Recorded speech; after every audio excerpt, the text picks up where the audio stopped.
वरून ईश्वरपूर नगरपरिषदेचे नगराध्यक्ष आनंदराव संभाजी मलगुंडे यांच्या अपात्रतेच्या निर्णयाला राज्य शासनाने पुढील आदेशापर्यंत स्थगिती दिली आहे। नगर विकास विभागाचे उपसचिव अनिरुद्ध जेवलीकर यांनी 30 जुलै 2026 रोजी यासंदर्भातील अधिकृत आदेश जारी केला आहे। त्यामुळे नगराध्यक्ष मलगुंडे यांना मोठा दिलासा मिळाला आहे।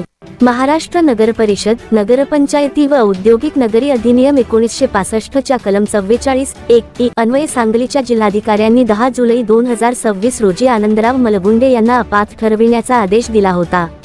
या निर्णयाविरोधात मलगुंडे यांनी 16 जुलै 2026 रोजी नगर विकास विभागाकडे कलम 44(4) अंतर्गत अपील आणि स्थगिती अर्ज दाखल केला होता।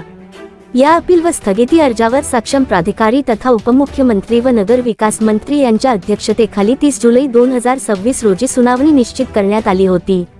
मात्र काही अपरिहार्य कारणांमुळे ही सुनावणी पार पडू शकली नाही आणि ती पुढे ढकलण्यात आली। दरम्यान सुनावणी पुढे ढकलण्यात आल्याने सक्षम प्राधिकाऱ्यांच्या निर्देशानुसार सांगली जिल्हाधिकाऱ्यांनी 10 जुलै 2026 रोजी दिलेल्या अपात्रतेच्या आदेशाला पुढील आदेश येईपर्यंत स्थगिती देण्यात आली आहे।